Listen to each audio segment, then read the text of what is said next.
Wonderful. I'm Walia, and it is truly my pleasure to be here with all of you today. Good afternoon to each one of you. Miss Wu, where did she go? There she is. You are a hard act to follow. That was wonderful. Typically, I like to talk about the audience. I like to focus on the people. A current council member for the city of Saratoga and former mayor, I love being with the people. Today, I'm going to do it slightly differently. I'm going to talk a little bit about myself and the relationship of some of the stories in my life with the future as it unfolded over the years. So I was thinking yesterday and jotting some thoughts down, and I'm going to share some of those stories with you. And firstly, I want to commend this whole team, the club, the TEDx club in Saratoga High, for doing such a phenomenal job. I am so proud of you all, and I know you guys inspired me today when you are calling me here to talk to you.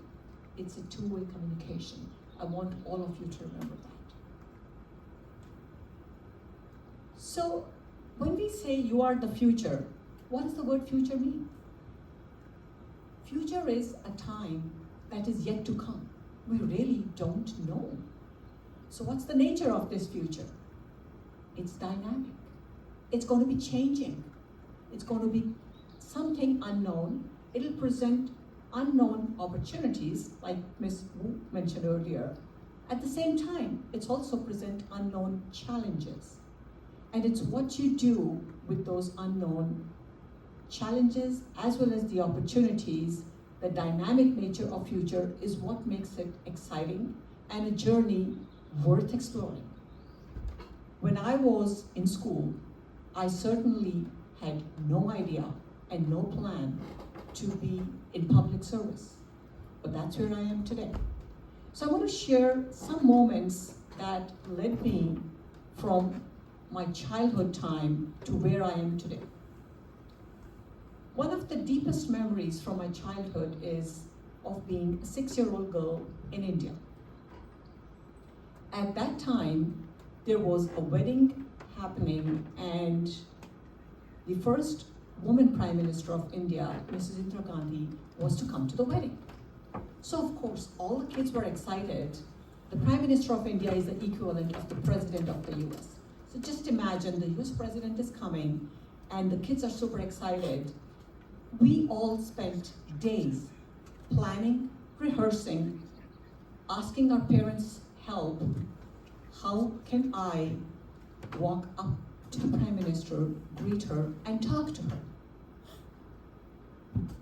Guess what happened? When she came, not a single child walked up to her. Nobody had the courage. Not a single child. Not a single child except me. I walked up to her, and as I was walking up to her, her ring of security all around her, they were just completely taken aback. How can this girl step forward and wants to just be in the path of the Prime Minister? So they turned towards me, extending their arms out, trying to stop me. It didn't stop me. And guess what? Mrs. Gandhi said, just picked up her hand towards the security, stopped them from stopping me. I will never forget how she bent towards me, heard my very simple and brief greeting, responded to me, patted me on the back. I have never forgotten that moment, right here. That was the 6-year-old me. My friends today, all those childhood friends who had planned to greet her but did not have the courage, somehow still remember that today and remind me that I was that curious, courageous, and strong girl who showed leadership skills at that time. Is that the moment that I thought of public service? Oh no, not at all. I had no interest in public service even then. But looking back, I do feel perhaps it was a very significant moment in my life. There are moments of courage. When the opportunity presents, grab the moment. That's what I would say. Those are special, very special memories, as well as they can all add up to make you who you are at one point in life.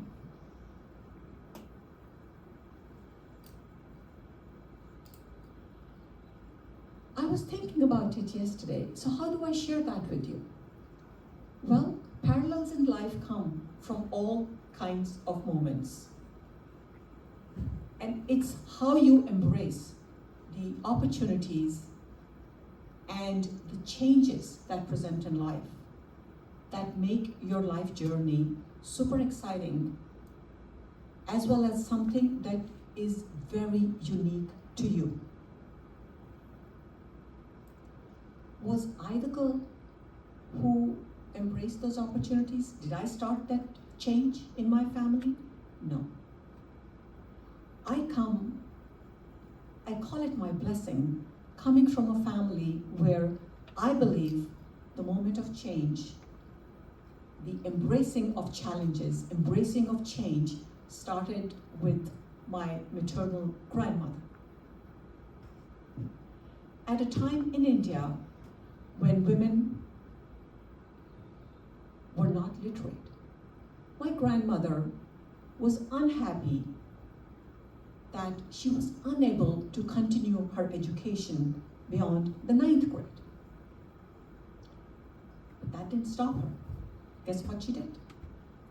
She was a woman who was ahead of her time in that era.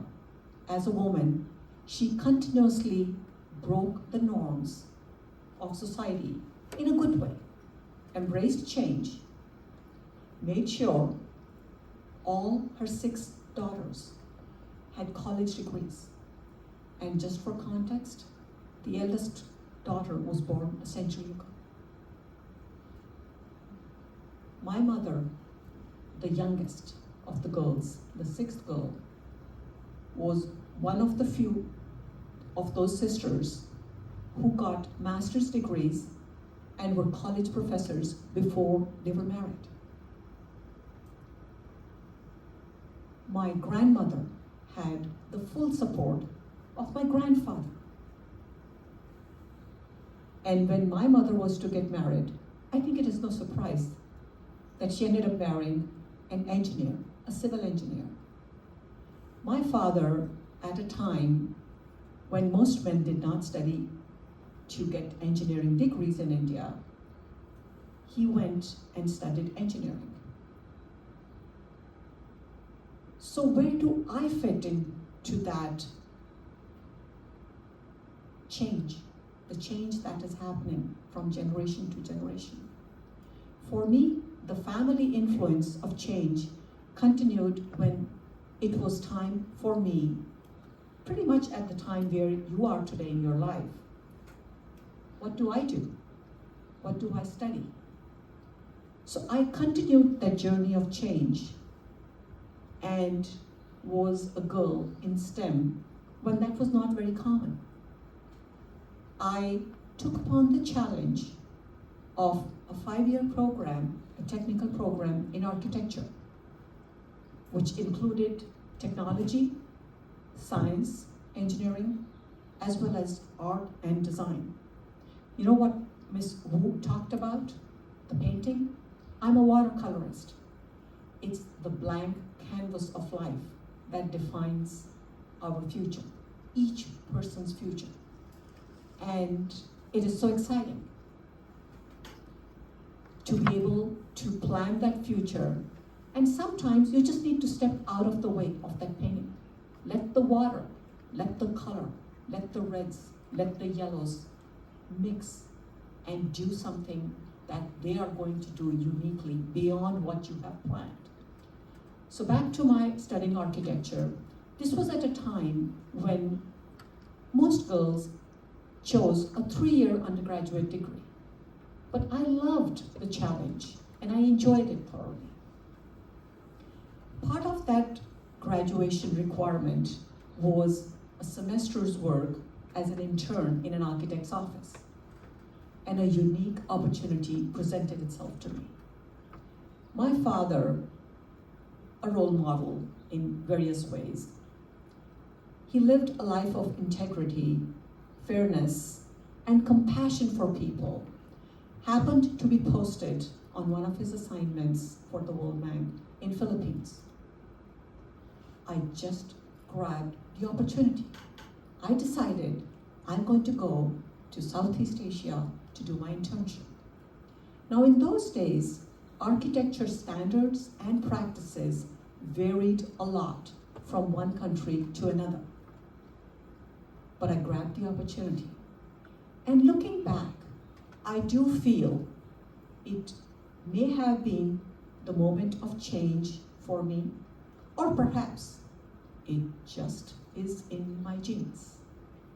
Remember that grandmother I was talking of, and all the women who were there before me. That experience, that global perspective at that time of immersing myself in a different culture and learning about things from a very different angle helped me. It kick-started my career as an architect. After I graduated, I was fortunate enough to work on large-scale commercial projects across the world, and I enjoyed that immensely. My journey continued. I came to the US, continued my career in architecture, got a couple of master's degrees in the Midwest, started my work as a PhD student in strategic management, finished my coursework, taught the graduating undergrad business seniors their capstone course in strategic management, and then I met a techie who lived in Silicon Valley. So here I am. I moved yet again. At that point, I changed my career from architecture to business. Worked in the semiconductor industry, then moved to the nonprofit world, and ultimately that led me somehow to public service. As a planning commissioner in Saratoga, I used my architecture skills yet again. And then in 2020, I did something which I never planned to do. I stood for city council election. And thanks to the Saratoga residents for believing in me, I've had the honor to be your mayor and to be your current council member. It is truly a pleasure. Now, could I have foreseen this path when I was your age? I certainly did not. I did not plan it. I did not foresee it. All I did was, at every fork in the road, in the journey of my life, I took a path. I chose something. And it all continued to evolve. Just like that watercolor painting will take a life of its own.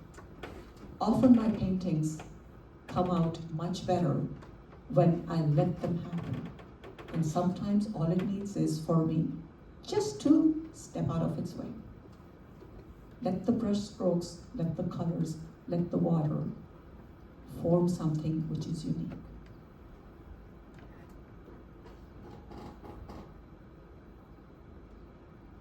So my journey, starting in India, meandering through the Southeast Asia, back in US, Midwest, in California, has been made richer by all the experiences, all the exposures that I continued to gain along the way.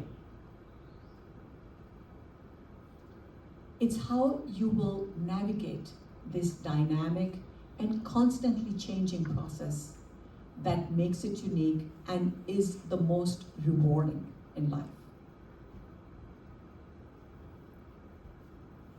I want to close today by sharing with you a leadership book I read recently. It's written by a courageous woman, a modern hero.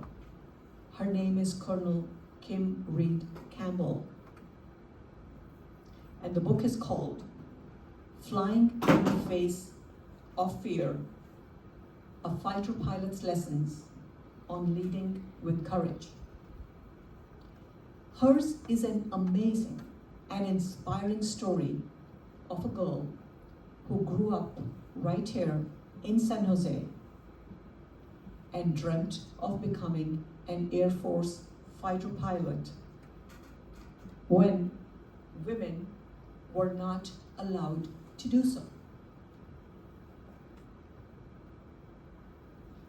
Along the way, she broke numerous barriers. She fought for our country, both in Iraq and Afghanistan, flew more than 100 combat missions, and successfully flew her plane, which was battle damaged. She flew it into safe territory and was awarded the Distinguished Flying Cross for heroism. She followed her childhood dream and made her future what she wanted. To quote one of the chapter headings from Colonel Campbell's book, make your own flight plan. And you know what? I can assure you that your flight plan will keep on changing. The future will be different from what you plan. It'll be richer and it'll be something that you cannot foresee today. So what I say is, believe in yourself, be yourself. You are the future. You are our future. Thank you.